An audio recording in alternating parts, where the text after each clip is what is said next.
Welcome to Understanding Oklahoma, a series of conversations looking at the richness but also the complexity of the cultures and histories that contribute to Oklahoma's distinctive identity.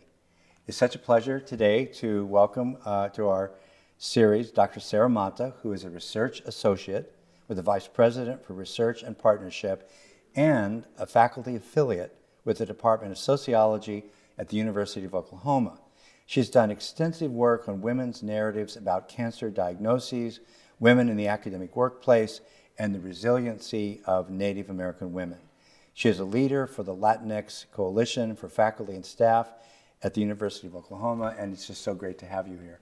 Thank you. Sara, you grew up close to the Oklahoma border in Kansas, so you've always seen Oklahoma from probably a pretty well-defined perspective. Could you talk about your perspective as a Latina, coming from where you came from, and what you understood about Oklahoma?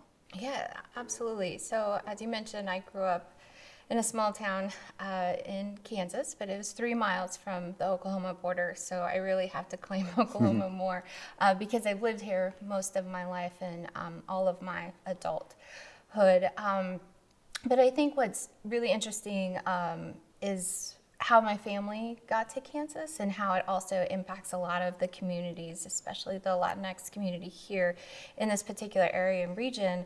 My family came because of the railroads. And so there's a community that was built around an ethnic enclave of Mexicans in Arc City that was directly in relation to the Santa Fe Railroad, where they brought workers from Mexico to be there in that community, built houses for them, and it was a hub. I mean, it's like an artery for this particular area. And so I think when I talk about that and talk about being from that area, people don't understand how we got to that particular area. And even here in Oklahoma, but you can see how the veins of that artery in Kansas was really a direct reflection of how this country was built. And I feel like my experience of being here and having my family be in the United States for over 100 years is also relatively unique, but not uncommon for these areas where they're predominantly white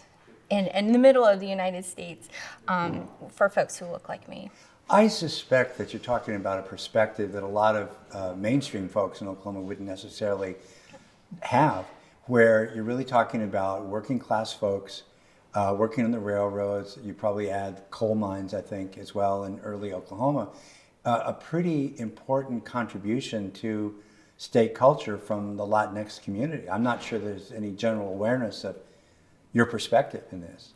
Yeah, and I think that is a misconception that a majority of folks who are Mexican American, folks coming from Latin America are, crossing the border for better dreams. And the reality is a lot of these companies and organizations brought workers to the United States. So A long time ago, right? Yeah. And I mean, but it continues to this day, right? Because where my family is in Kansas, up to 2000, there was a meatpacking plant that was built, and there's very few people that were actually lived and grew up there that work at the meatpacking plant because they brought those workers here. And so when those situations happen here in the United States, they form these ethnic enclaves where they build community and they build their families, and it's a survival mechanism, but it's one of those things where, yes, they want a better dreams, they want to achieve the American dream, and they're trying to do that, but it wasn't that they crossed the border to do that. The companies brought them here to do that. Could you widen out just a little bit and maybe give us an overview of a kind of history and culture from the 30,000-foot angle of Latinx people in the state, not just where you are, but maybe just a little broader? Yeah, I think here in Oklahoma, you see more of a concentration in Oklahoma City and in Tulsa, but the reality is they're all over.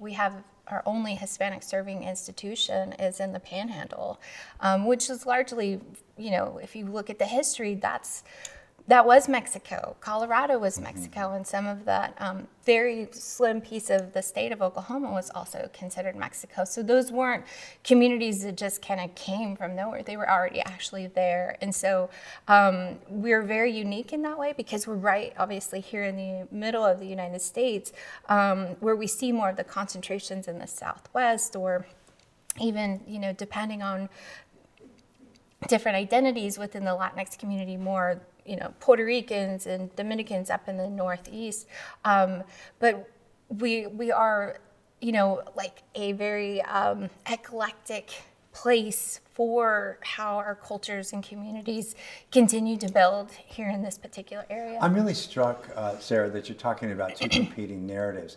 On the one hand is the false narrative of Latino people being here because they've recently jumped the border, did something illegal, dark hordes crossing into America, that kind of thing that you see in the media a lot. And the other narrative is citizens of the state with long-standing deep roots and huge ties and great accomplishments in this culture. I mean, those are very different narratives.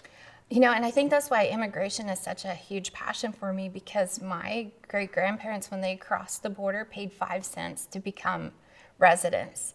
And I have my, treasures, my great-grandmother's lifetime pass for the railroad system, where she could get on a train and go wherever she wanted to.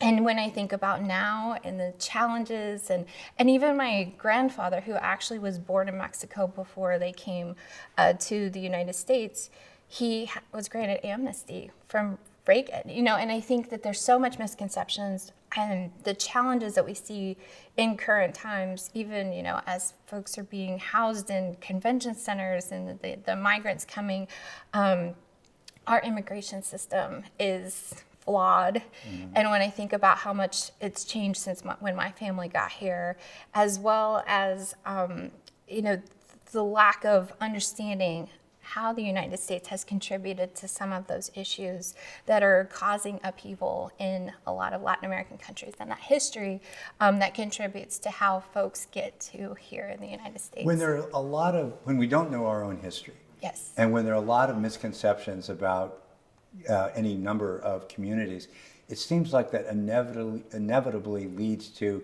stereotyping that is really dangerous and can lead to really terrible things, violence and marginalizations of communities and so on. Could you talk about your own experience dealing with stereotypes of Latinx people individually, stereotyping of Latinx communities? What have you seen and learned about that?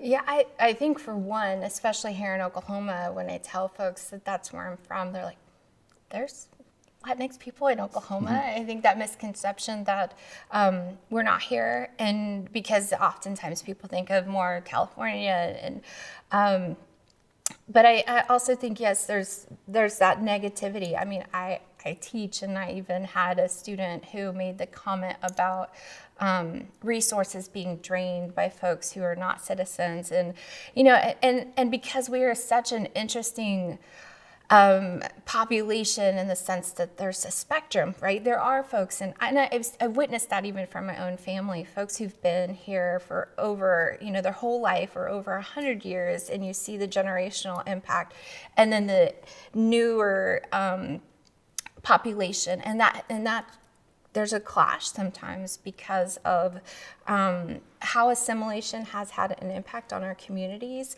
the stereotype of language, that negativity about language in regards to that there was deliberate acts to take away language. And that's not just unique to our Spanish-speaking community, but even with our indigenous communities. And so how important language is, and how it can be a vehicle for so much, but that intentionality contributes. And obviously within our own communities, there's, stereotypes about not speaking Spanish, and, issues of colorism and so on. Absolutely. Yeah. Something that I know is a mystery to a lot of people, maybe even a mystery a little bit to some of us who think we know something about it. The term Latinx or Latinx AO, could you talk a little bit about what drives that, what that's about, and why that might be a desirable practice? Yeah, well, you know, it's interesting because over the last 6 months, I've really delved into this understanding of the word even Chicano, right? Chicano, Chicana, what does that mean? Because it's never an identity that I had. And again, I think going back to something you said earlier about the erasure of our history, if we don't know where our history is, we don't understand the complexities of our community, that can really contribute to why there's a breakdown. So anytime I've been told about or called a Chicana, I mean, it's almost been in a negative, kind of derogatory term. But in reality, if you understand the history, it's not. It's more about this connection to your culture, this, you know, even the indigenous aspects of Aztlan and, you know, all of these different aspects of really wanting to be proud of where we come from. And to me, I think that's almost intentional of why that is broke down here in this particular area, that erasure of our history of knowing who we are and that sense of empowerment. But when we look at the term Latinx and why I feel like, or even the term Latino, Latina, is because here in the United States, or here where we're located, we're more likely to have this complex, different representations within the Latino community. And that's not necessarily the case where you see that more Mexican-American population where they do adapt more the Chicana kind of identity. But here, because of we're so sprinkled out and I think we just build community. And Latinx or Latino, Latina seems to encompass more of all those different variations of populations and countries. Do you personally say Chicanx and Latinx and so on? Is that your own usage most of the time? I would say, so for me personally, obviously I think my identity is a Latina and that's how I identify. But when I'm talking about our community in general, I do use the term Latinx because I feel as if it's intentional to encompass all of the different identities, male, female, non-gender conforming. Trans. Absolutely. Yeah. Within the X, because that's community, that's all of us. And so, and again, it's one of those things where people will say, oh, well, you're trying to change the language, and our language is colonized anyway. And so it should be that we're being progressive and we're being intentional about how we move forward and how we send the message that we are trying to change because our culture has been so very. I think you make some really powerful points. The other thing that I think a linguist would say is you shouldn't assume to begin with that language is fixed. It's always changing. Yes. It is always dynamic, responding to the kinds of things that you're talking about.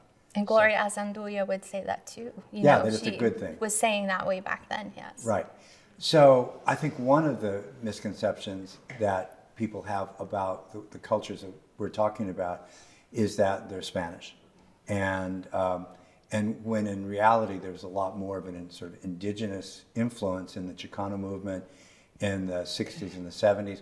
Would you talk about the indigenous aspects of Latinx culture in general, and then maybe is there anything specific or unique about the indigenous influence in this space that we call Oklahoma?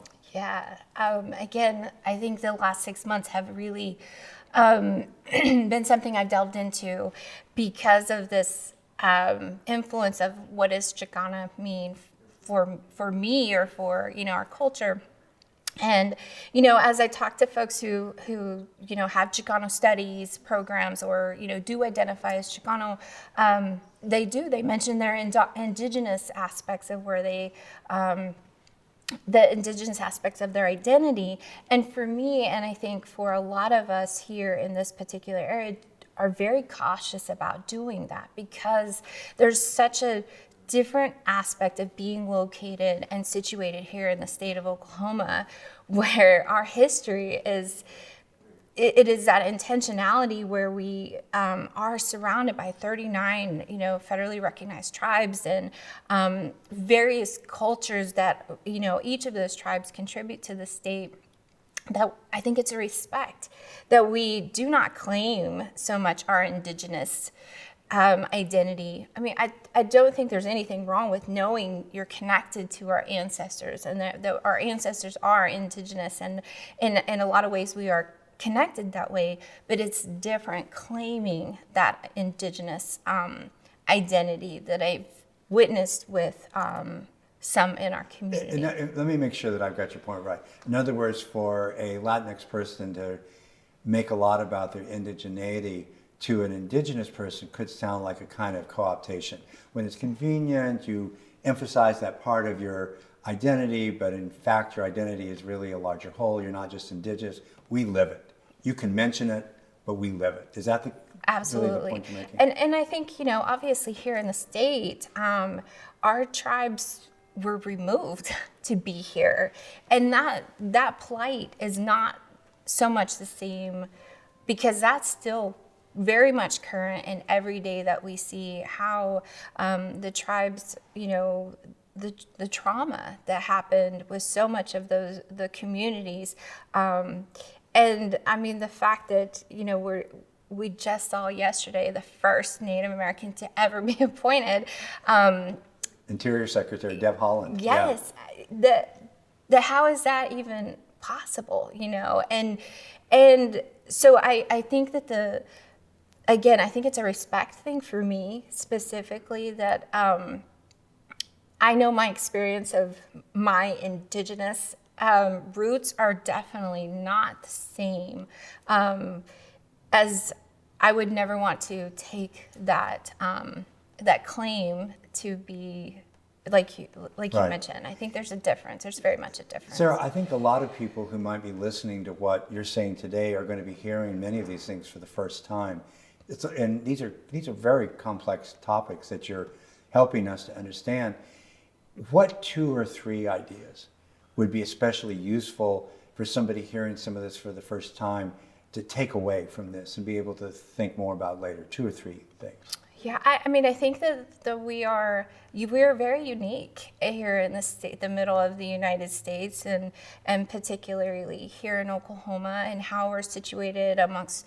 There's so much history here, but I would also, my plug for why it's important to have Latinx studies, why it's important to have any ethnic studies, to know our history, because our history has been so broken down. And I mean, the fact that we're still talking about the Tulsa Massacre being in our schools, and that history has been erased. And so I think that how do we help to make sure that our young people, because they don't know. They Always don't know. Historicize. That and the identity, the cultural identity of who you are and where you come from is absolutely so important for our students to be able to continue their pathways. And college and the universities is a prime time to be able to do that, and helping students to figure out better ways to connect those. Because I think we think as soon as they come, even if they they identify or visibly look like as if they identify with a particular race or ethnicity,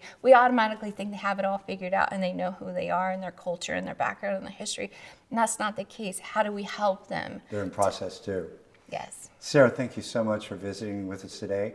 I want to thank our viewers and encourage them to watch more segments of Understanding Oklahoma.